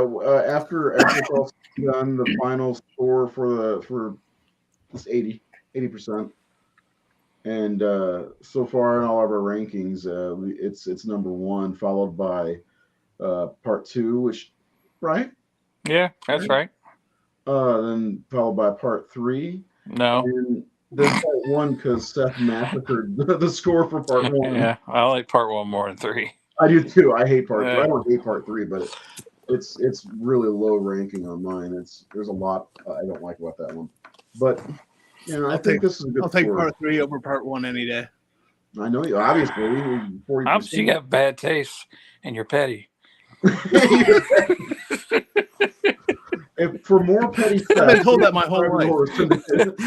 So, here, last Seth, he was petty and had bad Seth taste. Petty, not Tom Petty. He's Seth Petty. He's Yes. Damn the torpedoes.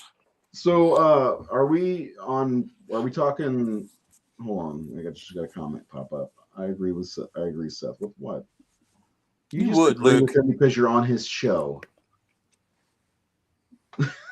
I'm calling it now. Yeah. Now you just going with your Oh, co-host. 3/1. You and you supernatural nerds. Yeah, nerds. Nerd alert. You supernatural nerds. Eat my dog dick. He signed my picture. Lick my plate, you dog dick. I love Bill Moseley. I don't do this for this show, but I will for you, Nate. Oh. Anyway, It's just like a baby, but in an adult's body. So we're doing Night of the Comments. Not comments. Night of the Comments. We're doing Night of the Comments. We're going to actually talk about Night of the Comet on. It is a Christmas movie on Wednesday, along with Krampus from 2015. Nate, are you bringing back Amazon reviews for Sure. our last? Nate does these Amazon 1-star reviews. That's a put that axe in a plastic bag and put my fingerprints all over it like that cop in the beginning of this movie. He's grabbing it by the handle. Here, put it in the plastic. We want to preserve the axe head. Yeah, it's evidence. We don't want to touch that part. Part 3 and 8 are my least favorites. I cannot wait till we get to Jason Takes Manhattan with Seth and see what his score comes out to be. I am so excited because he hates that movie. 20%. 20%. You know what? I'm calling it now. 20%. You're right. I was just going to say 20%. 20%. 8 o'clock. It was bad. And next Friday, Seth and I are going to rank all of the Silent Night, Deadly Night movies because why not? It's Christmas. Somebody has to do it. Somebody has to do it. It's not me. Yeah. I don't think I've seen anything past the second one. Well, I got to say that the fourth and fifth one I like, and I like the remake because it's kind of different. And but the fourth and fifth the fourth one's about a witch initiation, and the fifth one's about a toy maker. I think it's Mickey Rooney. He's a toy maker. Yeah, it's ridiculous. They're on Shudder, Nate. I'd say give them a shot because they're definitely worth checking out. For the entertainment value is very high, and Clint Howard. I was the biggest star in the world. Clint Howard's in the fourth movie, and he eats like cheeseburgers out of trash cans. So you gotta love that. Ron didn't have a movie to put him in that year. No, not that year. Not yeah. So, what am I gonna do? My brother's not making a movie this year. I'll eat hamburgers out of a trash can. I am looking forward to go. Personally, I like Jason Takes Manhattan, and I like Scream. Seth loves Scream. He hates Jason Takes Manhattan. I don't have a problem with Jason in Manhattan. The movie's garbage. It's not. Yeah. It's not the plot, or it's just a bad movie. There's a lot of stupid in that movie. Yeah. That should be the tagline for that episode. There's a lot of stupid in that movie. Stupid in that movie. I wish I could take sound bites because that'd be a good one to have just to play. I'll give Manhattan a bone though. Like it does have one of the scariest or most upsetting kills where the girl's on the boat in the beginning. He just slowly Oh yeah, and she just can't go nowhere. That's terrifying. That's almost up there with Rob's death because it's you coming. Death's coming, and there's nowhere to go. You ever see the outtake where they open up the hatch and Kane's standing there with a dildo hanging off his Yeah.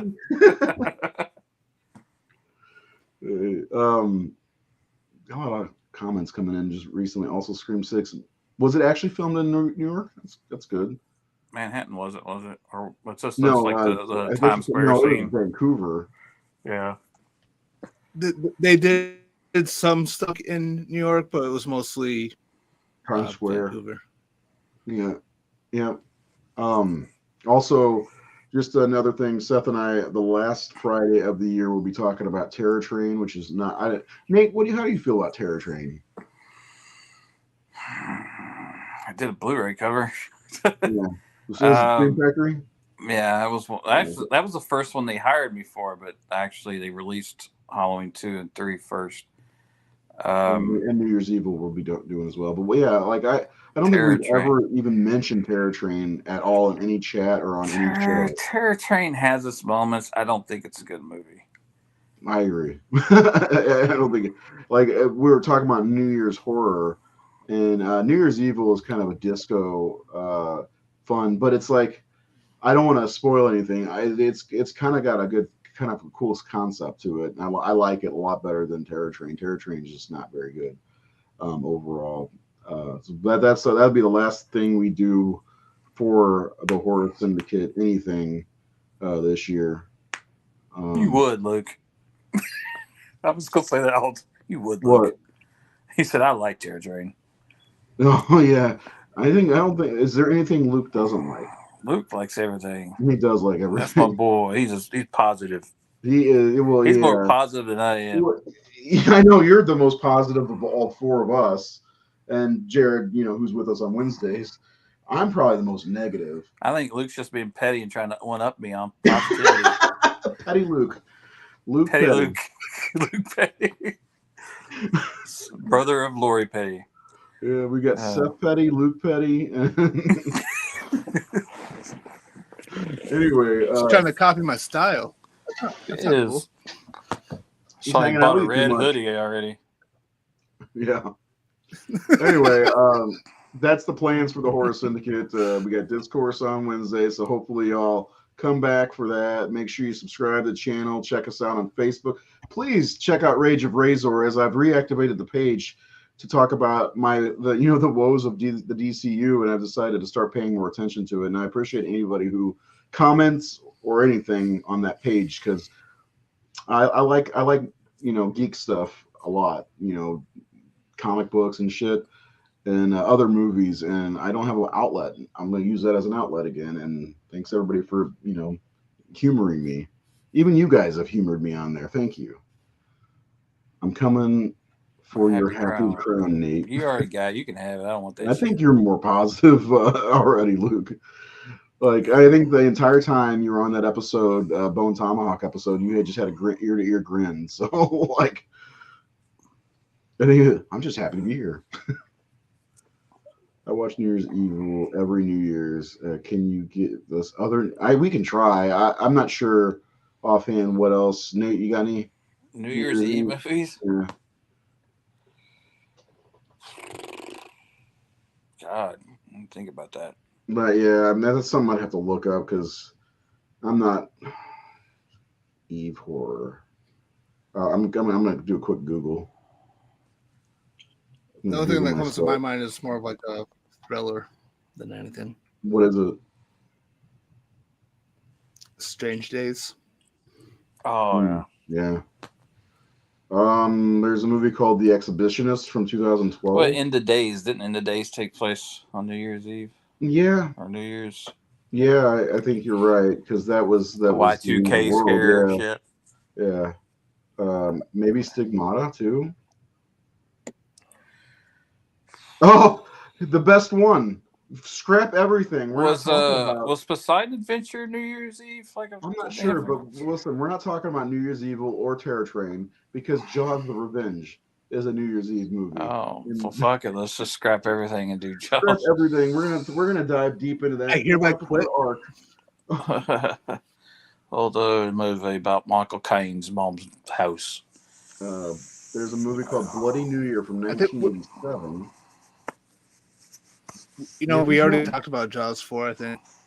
We did. We talked about the Jaws sequels. That's why I have these pictures up here. They've been up on here since like the beginning of the show almost. I've got, we got the girl from part 2, and I've got Pitt Staines Quaid. The duo singing. She's singing Christmas carols. Apparently, he was coked out of his mind in that shoot. That's what I heard. And so was this guy. Quaid. He was coked out of his mind too. Look at him. Sorry, Give me my cocaine, son. You'd think this guy was coked out of his mind. Cousin fucker. I'll just go through everything. Yeah, cousin fucker. These are all the images I have saved on here. And then there's Nate. And then there's this because I want to get into talking about these again eventually. Dumpster fires. And we were going to talk about Cabin Fever at one point. Pancakes. And of course, we have to do that one. Yeah, we'll do Cabin Fever at some point. Got Karate Chop Seth. We got Freddy from part 4 because he looks awesome. I am eternal. Yeah, I love that when we're going to do all the Elm Street movies too, Nate. So you might have to come back for a couple of those. But like, I never saw them. I don't know. I know. Well, you'll have to watch them for the first time. Okay. But I love whenever she walks in, the giant doors open. Welcome to Wonderland House. I love that. Chop Top.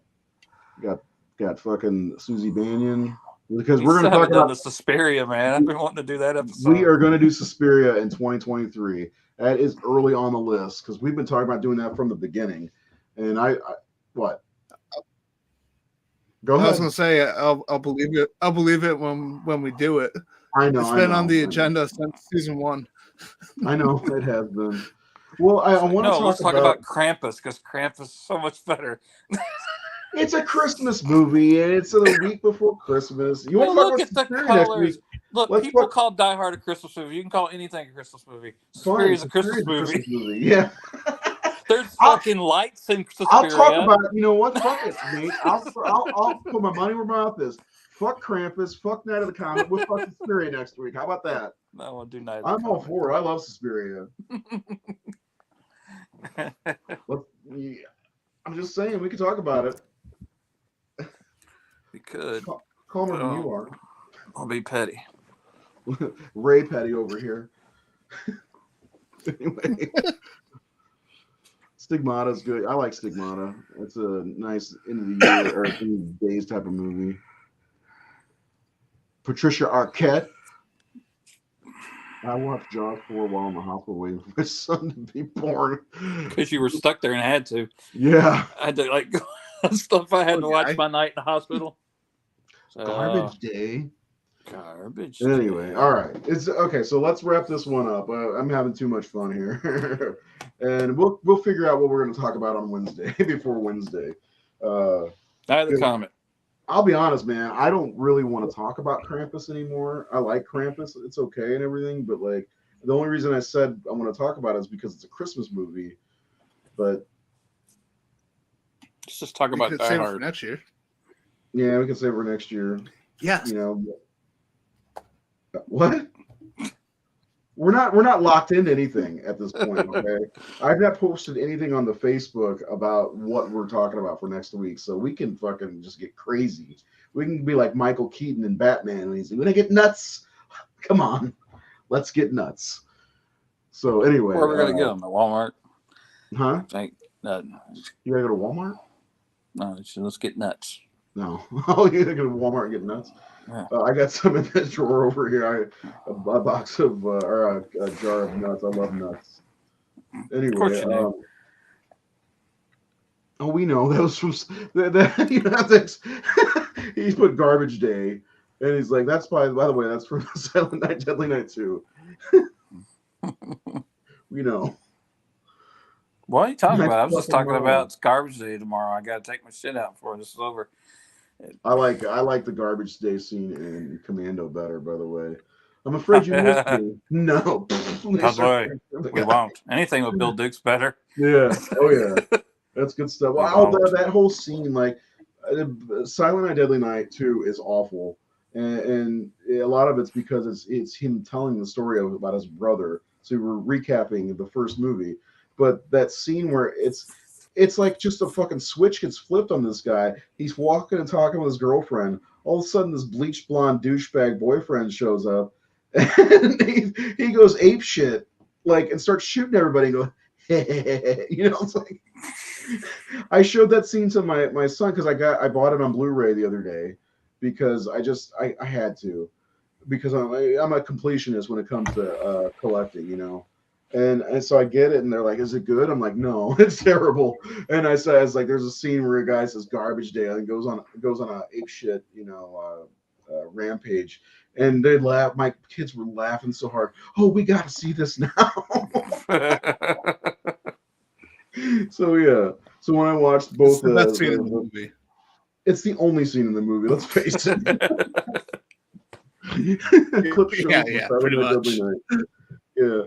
Anyway, yeah. So we'll have a show on Wednesday. That's all I can say. Here, I've got the banner ready for it. Usually, I like to have the banners ready. Here's our banner for Wednesday. It's just the four of us. It's like a third base advertisement back in 1987. Well, this is our boy band picture. This is our boy band. Seth is the. This was MC Search. Seth is the tough guy. Look at him, the earbuds. So Nate, I wanted to ask you: is there any, like, do you still have the file for the logo available?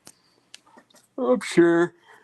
Can you, if you do, can you come up with some new colors for next year? What, for free? Nate, come on. You need to get the AI shit. Dude. Yeah, I know. Like, AI Horror Syndicate logo, please. It's like, I ain't doing it. There's AI there. I don't have to work. Somebody put up pictures of Lady Gaga as Harley Quinn. Have you seen this? Yeah, and I looked at her fingers and went, okay. That's the first. My eyes went straight to the fingers. Like, no, that's fake. And like, Lady Gaga was a shop teacher or something. Not to mention, well, her fingers, like, they didn't connect right here at the knuckle. There's like a space between the knuckle and the fingers, and then the ends of them were colorful, not just nails. And I don't expect her to look like that. And that. No, she looks like she's one of her concerts. Yeah, I don't think the Joker movies are going that way. I think it looks like if Joe Schumacher made the Joker too. Well, and not to mention, I would assume it's going to take place sometime in the 80s, just like the first one. Yeah, and she's probably going to start out as his psychologist or psychiatrist or whatever. That's a movie we could talk about. Beetlejuice? Yeah. The Joker. Yeah, it's pretty much a horror movie. Yeah, I mean, for the most part. I mean, I will never put it in the horror category, but it's very horrific. I mean, that scene where he shoots Robert De Niro, that blindsided me like completely. Like he's yelling and all of a sudden, bam! I'm like, what the fuck? You know, like I didn't expect that. It was anyway. I love that scene. Yeah.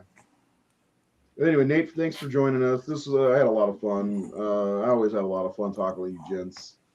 So it's always a good time, and we'll come back on Wednesday with a fun show. Seth's got was it Wendigo for episode 2? Yes, Wendigo. Yep.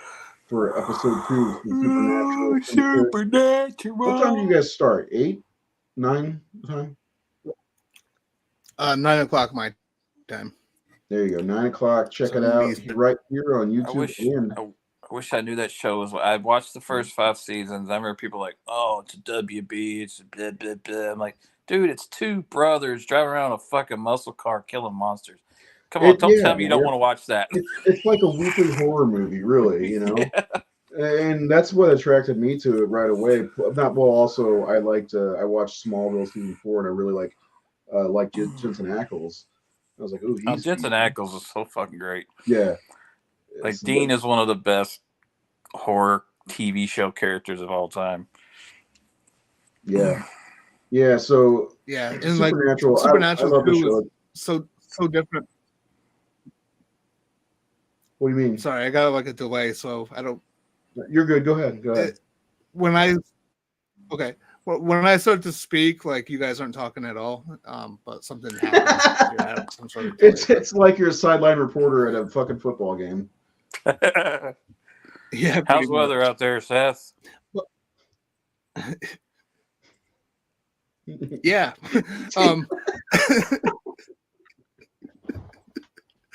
But yeah, I mean, like to what Nate was saying about Supernatural, like it's a show that doesn't feel like anything from that network. It doesn't feel like a product of that network at all. No, you're right. It's so much or above that.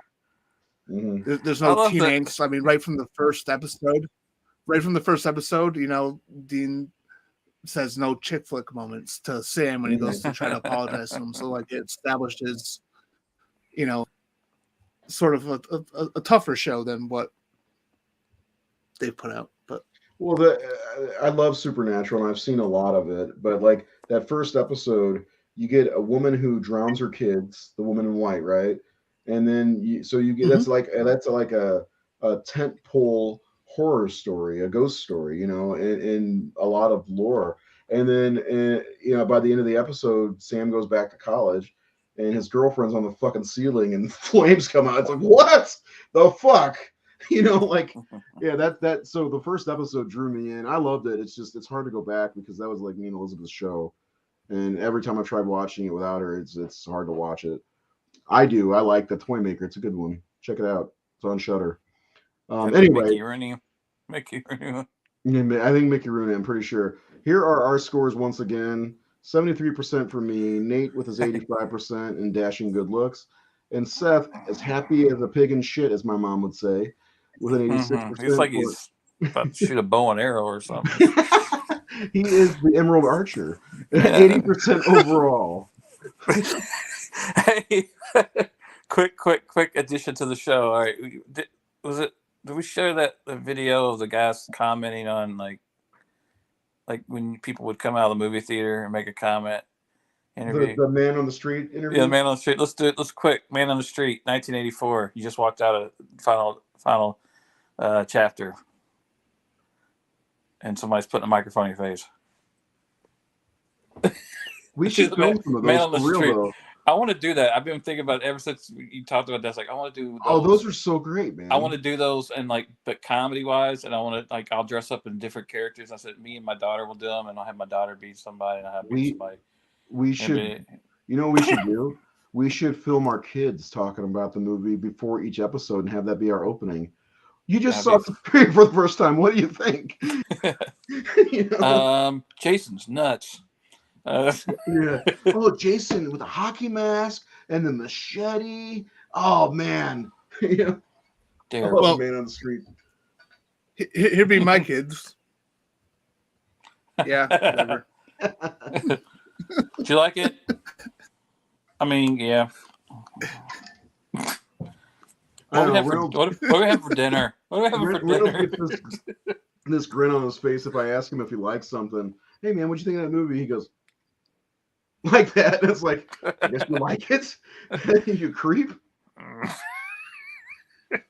Supernatural, send me a notification. I am rewatching it now. Had a lot of shit go down, so I missed the last 2 seasons. They're going every episode, every week. They're doing a new episode, and they're on episode 2 of season 1 every Tuesday. Right here, wherever you're watching, which is, it looks like it's Facebook. Anyway, guys, I had a lot of fun, but I'm gonna go. And I know you want to go. Nate, you got something? No, I gotta go. Look who's back. Here's a thought: Mia Goth as Pamela Voorhees in this Friday prequel series. It won't happen, but I kind of like that.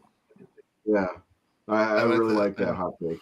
Yeah, that's a really good one. Good, Sean. And we'll see you for the part 5 conversation because I want you to rip it a new asshole. Anyway, very nice, Vic. Whatever. Yeah. But we're not doing part 5 next week. We're doing part 5 will be our first episode of the new year for our Friday night up all night. So, Nate, again, thanks for hanging out, man. Peace, love, and chicken grease. That's another fucking like soundbite I'd like to have is Luke saying this with his twangy accent. Peace, love, and chicken grease. Anyway, I'm gonna try to get some sound. Like there's a whole thing on this where you can have a soundboard. So I'd like to have an intro for the show, the Discourse show, but like, listen to this. While it loads. Was that Enya? Sail away, sail away. But they have all these. Me, like, want to pick Shamrocks or something. But they have. We could play sounds, and I'd like to have like sound. Neither one.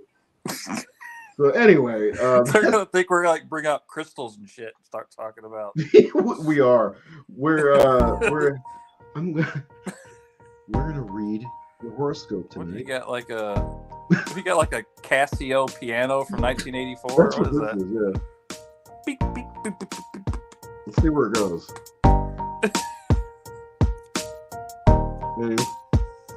Anyway, I'd like to try to film an intro for Discourse before we come back for season 4. It's like season 4, yeah. I'm totally a musician now. AI music. AI. See, the first AI was like those keyboards that would just play tracks for you. Lambada. And you know what? I remember those being a huge craze in like 1990, 91. Yeah. I had to have one. And for me, it was coming off the heels of Ferris Bueller's Day Off when he was doing the throwing up. And that movie still holds up. I'm just saying. Anyway, I asked for a car. I got a computer. How's that for being born under a bad sign? Bad sign. Yeah. I fucking love that movie. Yeah, I do too. It's a great one. Plus, hey, has your daughter seen it?